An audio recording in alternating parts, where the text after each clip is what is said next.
It's episode 51 of the DCC. This week we're going to talk about Game of Thrones and Star Wars, Solo, like the streaming service that Disney's going to do. We're going to talk about Kim Possible. What? That's like old stuff. Why are we talking about Kim Possible? Kingdom Hearts 3, D23 in Japan has released some cool stuff, and yeah, they do a D23 as well. And we're going to do, this week on YouTube, we're going to talk about Black Panther and all the Marvel stuff that's going on right now. It's crazy Marvel heavy right now, but as it should be, because Black Panther is coming out next week. So to all who come to this happy place, welcome to the DCC.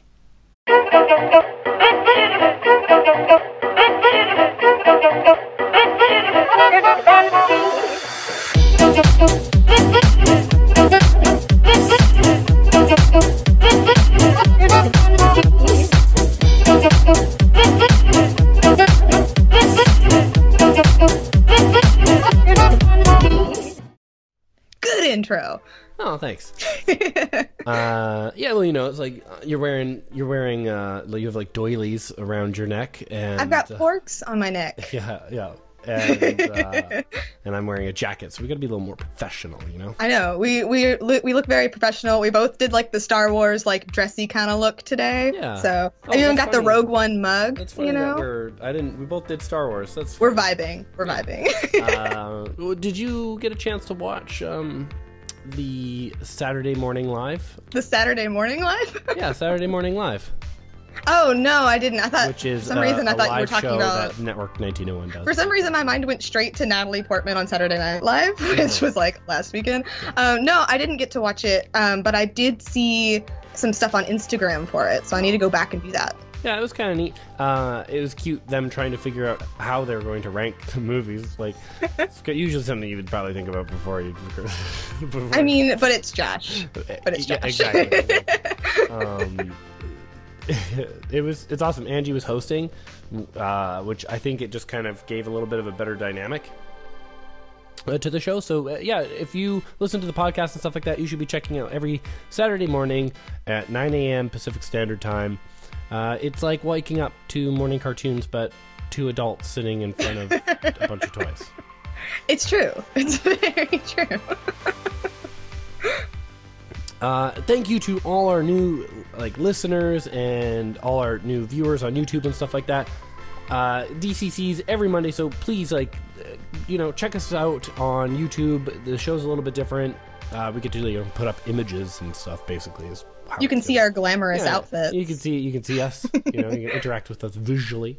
And yeah, but thank you for everybody. And if you can, please leave a review. It's the best way you can support the channel and not give us any money. So please do that. It really helps the show. We haven't gotten any reviews lately. We were getting a ton of podcast reviews there for a while.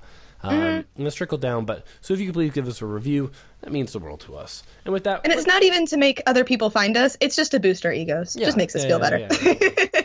But let's talk about some movie news for the week. Game of Thrones writers and creators, well, not creators, but show creators and showrunners, are going to write and produce a Star Wars film series, which is interesting. So now, I guess Disney might want to shy away from the individual standalones or make it more of a 3-year cycle. So you get a standalone film every 3 years, you get the one trilogy series every 3 years, and then you get Rian Johnson's every 3 years.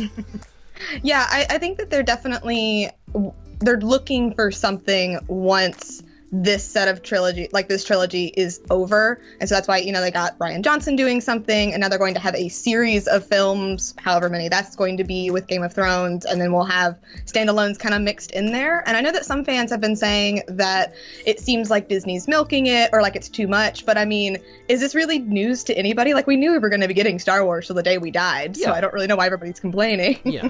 And I think one movie a year is not milking it. I think that in the sense of the fact that there were 15-year gaps and stuff like that before between Star Wars series and trilogies before, and then it would take 2 or 3 years to make a Star Wars film one at a time.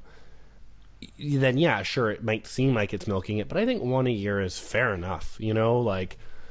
Yeah. Well, and if it was like a saga film, one a year, that'd be a little much. But see, like right now, we're getting a saga film every other year and something different in the middle. So it breaks it up. Yeah. So it kind of feels fresh and different. And it's going to be a year and a half until the next saga film. Oh, yeah. I'm already dying inside. Yeah, I know. When Christmas comes along this year, everyone's going to be like, where the heck Where's my Star Wars? Yeah, where's Star Wars? I still think it's weird that Solo is coming out in May instead of December. Like, I still think it's weird. Like, I'm excited for it, but like I want like Star Wars at Christmas. Like, I've already associated that. Totally. What do you think of the new Solo trailer? I thought it was really cool. Again, like I'm not super into the Han Solo character. I'm just not as into like the original trilogy characters. I know, shocker. But seeing this trailer has gotten me really excited for it, and I'm actually really excited for Kira. She looks super awesome. Although the theories already speculating around her. It's like, guys, calm down. Just because she's British and a brunette doesn't mean she's Rey's mom. Calm down. Guys, I really hope they don't mess up her character because she seems really cool, and I'd hate for her to just be a love interest. We're going to take a little break from the show to tell you about the time that Shannon and I went on the Story Geeks podcast and, like, beefed it out over The Last Jedi, basically. Yeah, we hashed it all out, and then I was actually on the last Story Geeks again talk about Force Awakens. So definitely want to go over there so you can check us out, hear me talk about all the Star Wars. Yeah, so check them out. I guess we'll put a link to the podcast that Shannon and I are on and the one that Shannon's on. They're awesome. They do a great job. So, you know, after you're done listening to all of our shows, make sure to go check out their show because they're great, and we loved being on them, and I finally got to go on the show, so it was nice. Yeah, Dale finally got to be on there, and if you support them on Patreon, you'll get to hear the last bit of our Last Jedi hash out. We kind of get into some bigger topics in there, but that's exclusively on their Patreon. So if you really like them, be sure to subscribe to that so you can listen to all of it. All right, now let's get back to the show. My kind of idea of how Star Wars is going to be, or Solo is going to be, is it's going to be the Kessel Run. We're going to see how he gets the Millennium Falcon. We're going to see how he builds his relationship with Chewie. And I think that Han is going to be more of a hero type when he was younger. And that Kira is going to betray him and be like, you got to look out for yourself kind of thing. And that's going to, you know, I know exactly who you are. You're a scoundrel, right? Like, that's the thing, is that he should just be the scoundrel and not the hero. And I think that's going to set him on his path until we see him at a bar or a cantina in A New Hope. And I kind of think that seems like the most logical, but who knows? They might surprise us with storytelling elements and be better writers and spent years developing it. So yeah, for sure. It looks really interesting, and I'd be very interested in that type of story, especially because you kind of wonder how he got so jaded, you know, so quickly. Yeah. So it'll be interesting. I'm excited to see where it's gonna go. Yeah, I'm excited about Lando. Oh my God! Did you see Donald Glover? I feel like people are gonna clamor for a Lando movie as well now. Yeah, for a standalone just for Donald Glover. Like, oh my God. Yeah. Well, it's one of those things. Like, when you do one of these Star Wars films, you're kind of like, you're stuck. You don't get to do any more, really. You know, like everyone in Rogue One doesn't get to be in any more Star Wars films, so which is so unfortunate because they were so great. Yeah, you know, you're a real. It is. I would say it's true, and not that it's bad, but I do think that Star Wars is kind of focusing more on you and your generation and those types of things. I am starting to see that a bit, just with. Like, the outfits. I think even just the outfits that, like, they give Kira, right? Mm-hmm. You know, that right away, everyone. Oh yeah. Like, I just see Twitter like clamoring about, I'm gonna cosplay as her. I'm gonna like, you know. Like, oh yeah, like everybody's already like, you know, like even Alex was in like, I'm gonna be her for Halloween. Like everybody is so ready to cosplay as her because she just automatically, the vibe of this film, the way they're dressed, it definitely is geared towards the younger generation. I think. She could be Jar Jar Binks. She could totally be Jar Jar Binks. It's not so much the younger generation. Well, what it is that Star Wars doesn't age with their audience. It keeps, like, revitalizing itself with a new audience. I think. Yeah, that's right. And I think that's very accurate to say that. Yeah, it's unlike Harry Potter, which ages with his audience, or Percy Jackson, which you can check out on Explain This Book to Me. But you're right. It kind of reboots, and it's like, okay, this group of films is for these people, and it is connected to those films, but it's for this group of people and this group of people. Like, growing up, I didn't hate the prequels. I didn't understand why all these old dudes that I hung out with hated the prequels so much. Yeah. Well, and that's because as I got older and I understood story elements and editing, I started to see the flaws in the film, but I still enjoy them. Like, it has lightsaber battles. The other ones, like the old trilogy, doesn't have lightsaber battles, really. It has like two, like maybe, I guess you could say three. And the Last Jedi battle is pretty good, but like it doesn't compare to like Darth Maul or all the Jedi in Attack of the Clones, or the fight on Mustafar, or General Grievous, or Count Dooku, or lightsaber battles galore. Yeah, and that's the kind of the weird thing about The Last Jedi is because there's no Jedi again in the trilogy. There's no lightsaber battles, which is kind of but they've made up for it with two crazy amazing ones.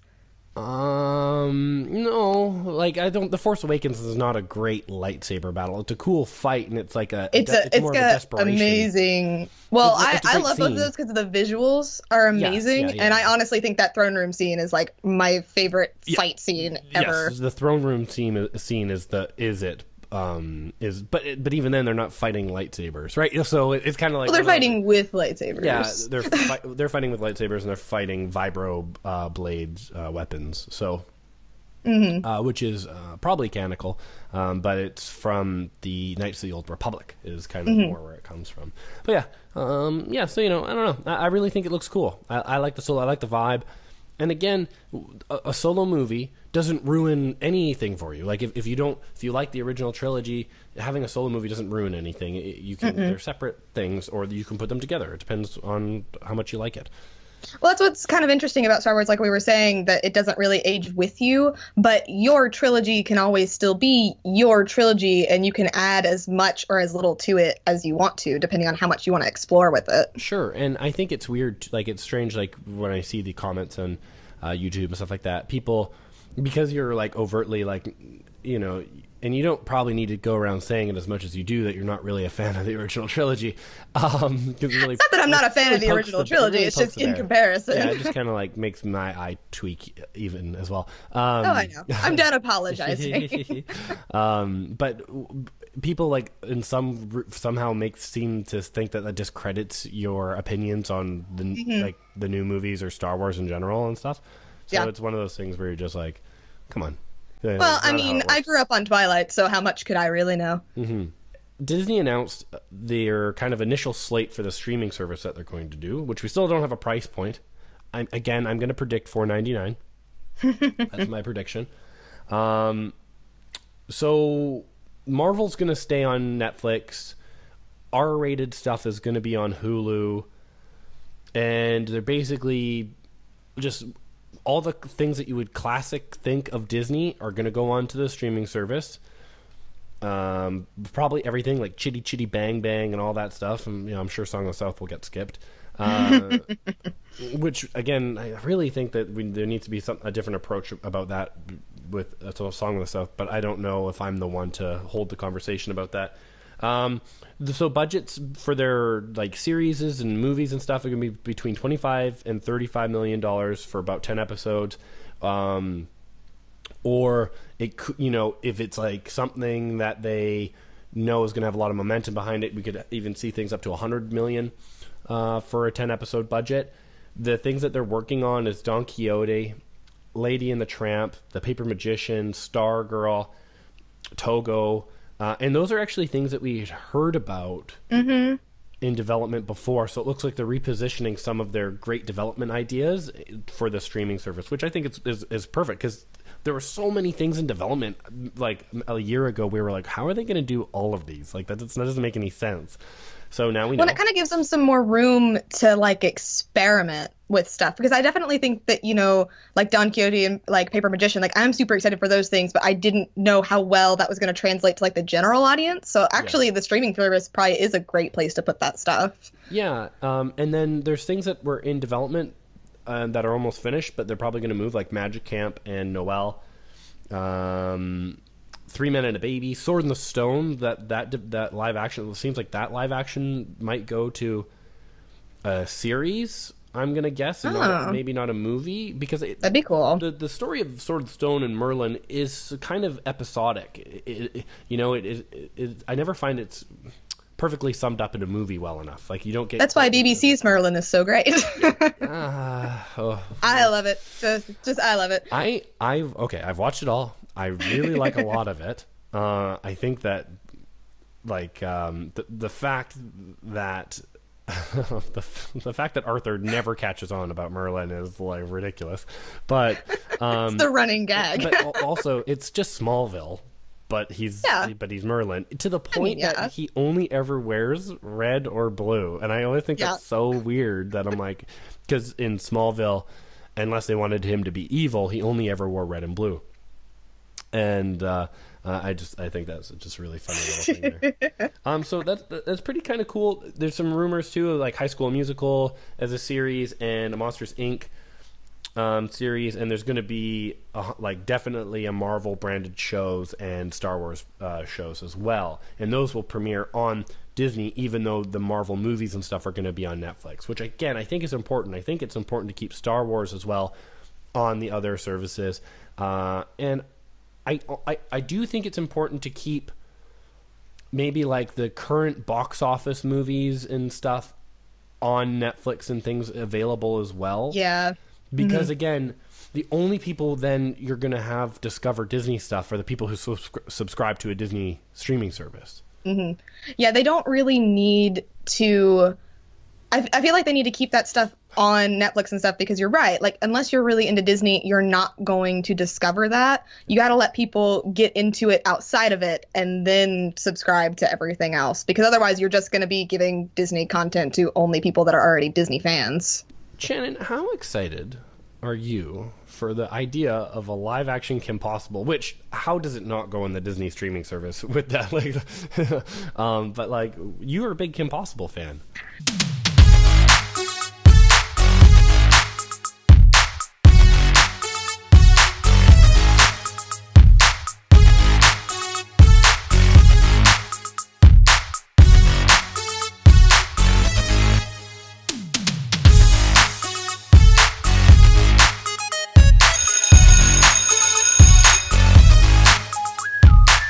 I was a huge Kim Possible fan. I've been trying to remember. I think it was when I was in 3rd grade. I had a Kim Possible birthday party. I freaking loved that show. I'm super excited at any mention of Kim Possible ever. So like the fact that we're getting a live action like movie version, whatever, I'm super excited for it. However, anytime they ever mention like remakes or anything, I get a little bit nervous, because that show was so great, and I'm like afraid of like what'll happen to it now, especially like casting choices or whatever. But for the most part, I think it'll be cool, and I think it'll turn a new generation of fans onto something that I think they would really like. I really feel like Disney's missing out by not like rerunning a lot of their 2000 show, because Kim Possible was like one of the best ones. Yeah. I'm excited for it. I think it's kind of a cool cartoon and stuff, and I just like new stuff coming out. Actually, I want to show the kids Zombies when it comes out, the zombie musical that's coming out. Because it was funny, I was showing Manny, and she's like, "This is stupid," and I'm like, "Yeah, but now be Jude and watch it." Yeah. She's like, "Oh, fun." Yeah. Did you happen to see the new Kingdom Hearts 3 trailer? I haven't, but I saw that it was all over Twitter, and like everybody is completely just losing it over it. I mean, I saw a trailer at D23 and it looked amazing. Yeah. So yeah. Well, they confirmed Toy Story, Monsters Inc. and Tangled in this one, which is awesome. Like, and when you're in the Monsters Inc. universe, you're a monster. Like, and so's Donald and Goofy and stuff like that. Super cool. Super excited for that. Kingdom Hearts 3 is really coming along. It takes a really long time for Square Enix to develop their video games, but it's usually worth it, except for Final Fantasy. Yeah. No, not 12. 13? 13. Yeah, that's right. 13 sect. I remember the failure of that one. It was cool because, like, I wanted to like it, and, you know, you had a female protagonist, which hadn't really happened in Final Fantasy games before, but they, like, put her on a rail, and you just, like, had to push for it. Was and, like, a 30-hour tutorial, basically. Oh, jeez. Like, yeah. It was brutal. But Kingdom Hearts 3 will be cool. Well, Kingdom Hearts 3 looks super good, and, you know, you really don't need to play 1 and 2. No. To enjoy 3, but it'll probably help enrich your experience. But I'm sure you could watch, like, a gameplay video through, or just watch, like, all the cinematics.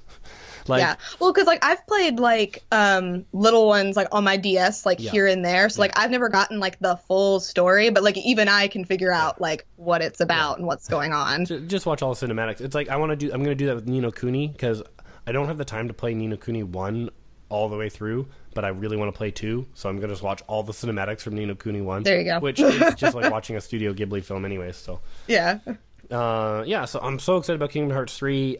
That's one of the ones I want to know if people, like, if you like Disney and stuff, and you don't like video games, are you still kind of excited for Kingdom Hearts 3? Yeah, like, are you more inclined to interact with those worlds and stuff like that? Are you more inclined to play the game because you're a Disney fan, even though you maybe don't play video games? I'm interested about that. So, you know, leave a comment or send us a tweet or whatever. Shannon, what happened on This Week in YouTube?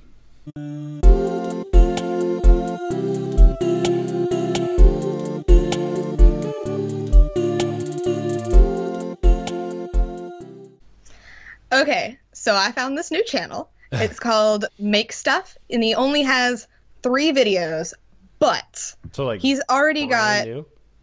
Well, he's not brand new. It takes him a little bit of time to get these videos out, but he's only got 3 videos right now, and he's already got, like, 7,500 subscribers. Like, these videos are amazing. I found him because I watched Avatar: The Last Airbender and the Importance of Mistakes, which obviously there's going to be spoilers in that video, which we kind of have already spoiled Avatar: The Last Airbender, but it is amazing, and, like, every single person needs to watch that video, even if you're not a fan of Avatar, because it really relates to just life and, like, the climate right now, and it's just all about, like, making mistakes and acceptance and not being season 3 Katara and just, like, all that kind of stuff. It's amazing. And then he also has this video called Up versus Arrival, basically saying that they are the same movie, and it's about, like, simplification versus realism, and it is insane because I never thought about it, but Up and Arrival are kind of the same movie, just presented in different ways, and it's so interesting. Like, he's got so many great ideas, and I'm so excited to see what he's gonna make next. So I don't know what I want to talk about first, but you want to talk about how Jacksepticeye went to the European premiere, and he was actually photobombed in will.i.am's Instagram story? Because that's a true thing that happened. Oh, that's great. It's so cute. Oh, Jack. Well, also, you can now, as of right now, you can check out Kendrick Lamar's album for Black Panther. Kendrick Lamar does 4 songs, but produces and is a part of everyone else's songs. The Weeknd is on there. Schoolboy Q. So it's a really cool album. I really like it. There's a lot of different sounds to it because there's so many different artists. So it's definitely worth checking it out. And people, like, the critics are really enjoying the soundtrack. It's not a soundtrack, but album, the Black Panther album. I don't know even know, like, it's kind of totally unique. It's just songs inspired by, I guess, the film. And Kendrick Lamar, he was only gonna do, like, a couple songs, but when he saw the film, he was just so inspired to, like, keep going. So that's awesome. Yeah, that tells you a lot. You know, because Kendrick Lamar is, you know, he fights the good fight to break down those barriers, and so if he's seeing that out of Black Panther, then it's awesome. And that's why behind me, because my albums sometimes are themed, like when we're talking about Star Wars and stuff. I have Childish Gambino album up, and now I have the Kendrick Lamar album behind me. Yeah, it's really cool. Check it out. You can check it out on like Spotify, Google Play, Apple Music, or like I guess you could buy a CD or something. I don't know. Get that old school, man. Go to Target and get a CD. I guess I don't know. Yeah, or you could just listen to it for free. Yeah. But Black Panther's getting 100% on Rotten Tomatoes already. So I'm sure there's going to be so screw you, trolls. I'm sure there's going to be some delightful white men out there trying to bombard the viewer audience rating with negative reviews. So pay them no attention. When the film comes out, inevitably the audience reviews are probably going to be really low, but those people are racist. And they're internet trolls, because those two people are one and the same. So... yeah, and I mean, everything I've heard about this film says that it's gonna be something really special. I'm really excited to go see this movie. Yeah, totally. And again, I think it's fun because it's they're only out of a handful of superhero films, or the Marvel films even, is there one that's like, oh, it's a superhero film, but it's like more than that, and so it sounds like we're getting one of those. It's more than that. Winter Soldier was a little more than just a superhero film. Guardians of the Galaxy, more than just a superhero film. And I'm excited for Black Panther to be like more than just a superhero film. And Black Panther's had a very interesting run. We'll just say history, especially too. Like, if you look at like Black Panther's original costume, like Google that. You gotta wonder, like, why did they call him Black Panther, other than the fact that he was a black man? It's really, really strange that way. I just don't. Oh, man, society was kind of wacky. So I mean, it was a weird time back then, Dale. I just don't get it. Like, it's like, well, but it has nothing to do with a panther. And it has nothing to do with there's not even I guess his cape is black. When was he written? Was it the 60s?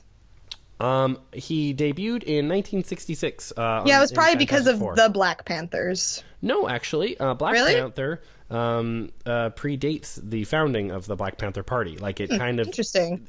It was made. It came out in 1966. The Black Panther as the party as well, but it kind of actually was in process and developed and then released beforehand.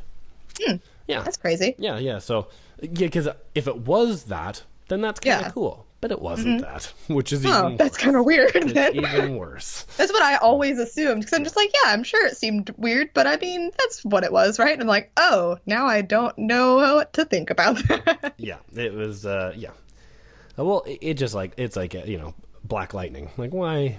Yeah. But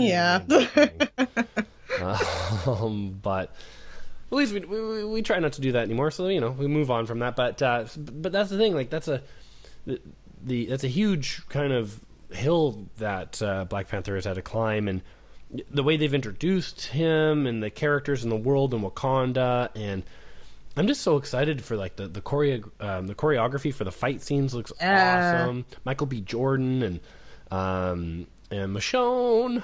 Like, I'm so excited for Andy Serkis. Looks like he plays a really that is really cool in it. Martin Freeman's in it as well. So there's like some cool connections from Avengers 2. See, again, Avengers 2 set up other movies more than it concluded movies. That's why kind of a bridge. Sucked. But actually, kind of piggybacking. So you have a problem with bridge movies, Shannon? No, I don't have a problem with bridge movies. I don't want to get in an argument about that. Yeah, no. But I wanted to kind of piggyback off of what you said. So I thought it was kind of interesting that when Coco came out, it's so different from like a typical Western type of movie. So do you think we're going to get kind of the same thing with Black Panther, seeing as it's not centered around Western culture for the most part? Interesting. I think that's a really good question. Yes, I think just kind of if they do any sort of lore or mythology, that first off is just going to be a little different. I think in some essences, like Wakanda is supposed to be the lost African city that was like that is rumored to be the wealthiest kind of empire that we've never discovered.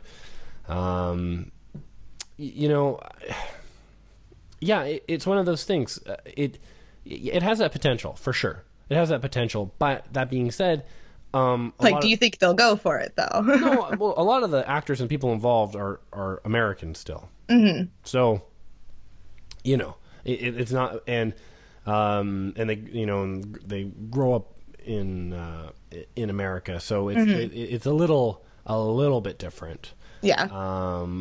But yeah, I think they were given the green light to do something different, and I'm excited for it, and I just I can't wait for it, and it looks like it's just gonna be fun and cool, and they say, like, you know, it's a superhero film with teeth, so I don't know, maybe there's a message in there that just is gonna slap us all in the face, and we're gonna be like, ooh, that'd be great. I love when that happens. Yeah. It's like Zootopia, where you're just like, oh yeah, boy, we suck.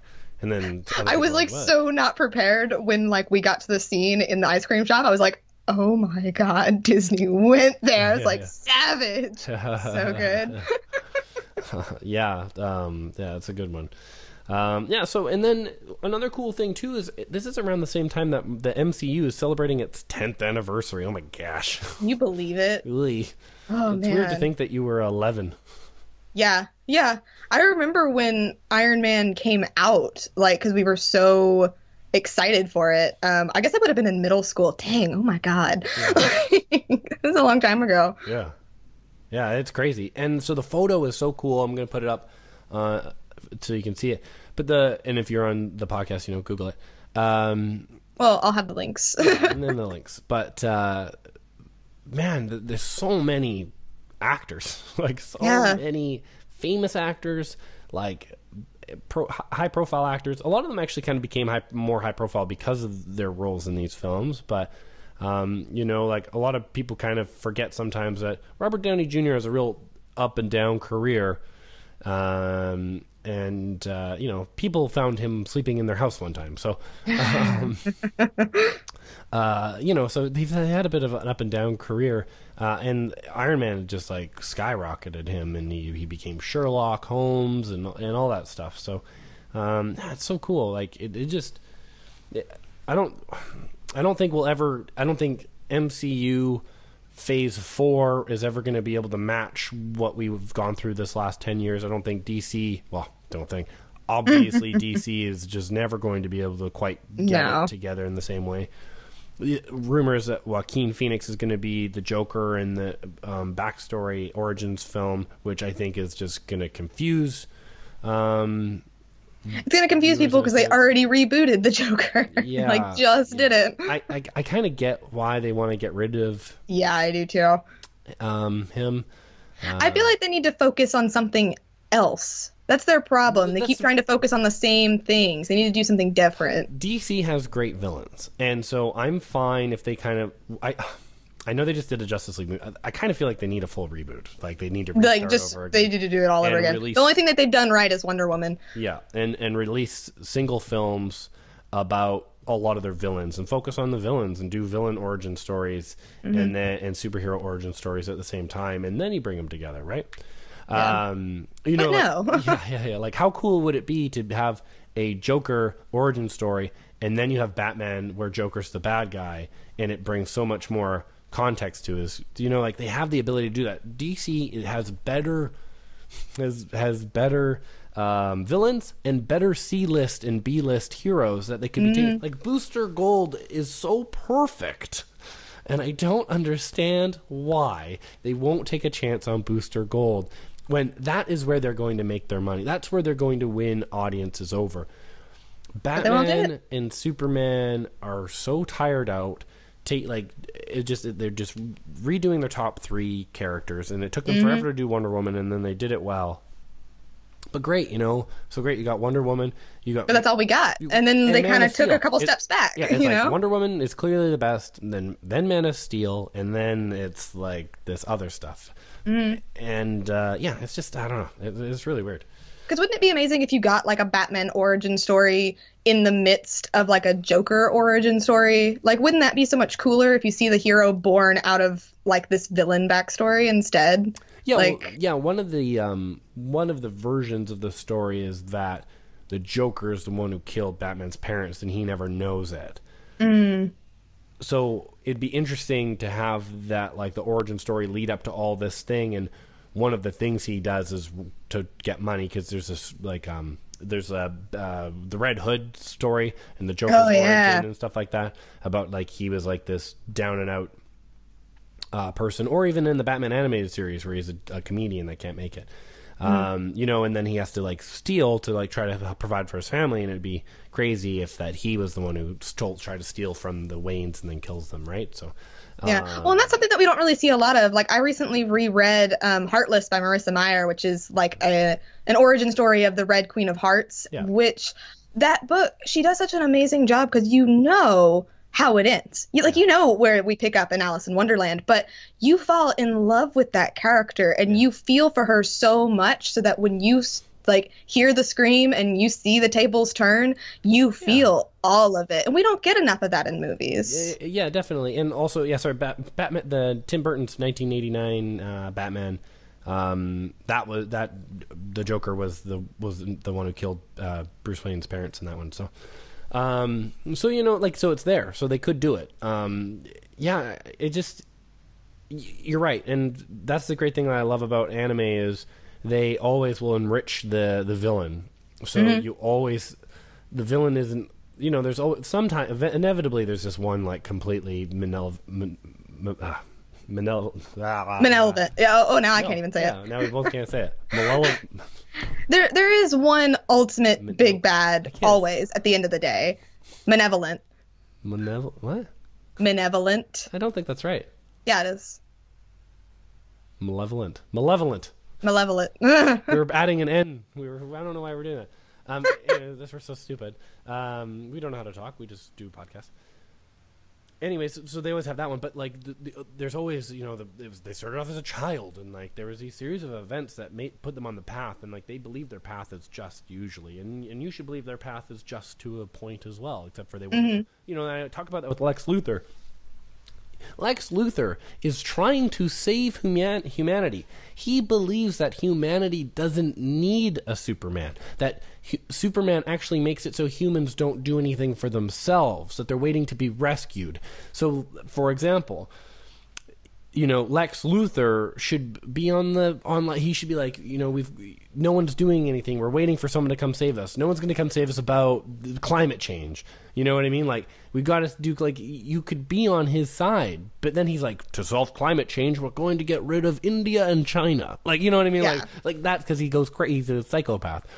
Yeah, it's like you should be able to sympathize and understand these characters to a point, and that's when they fall. And unfortunately, you've gone on this journey with them, you've fallen in love with them, and you have to watch as they tragically fall, and you can't do anything about it. Yeah, like Lex Luthor believes in humanity. He believes in you. He's telling you that Superman is stopping you from becoming better. So, you know, they just don't get it. And it just drives me nuts. Yeah, it's crazy. There's so much potential there, and they're just not utilizing any of it, and it's kind of sad. Yeah. Very sad indeed. Well, this has been episode 51 of the DCC. Thank you so much for joining us. Please leave a review. It means the world to us. Like us and all that type of stuff. If you're watching on YouTube, subscribe or hit the alert button, and leave a comment. Tell us what you thought about the show. Tell us what your favorite segments. Tell us what your favorite segments are. Any of those things. It goes a long way. And with that, I will see you in a galaxy far, far away. Bye, double hand wave. Bye. So much better without Josh. Well, you'll have him next week. Don't tune in next week.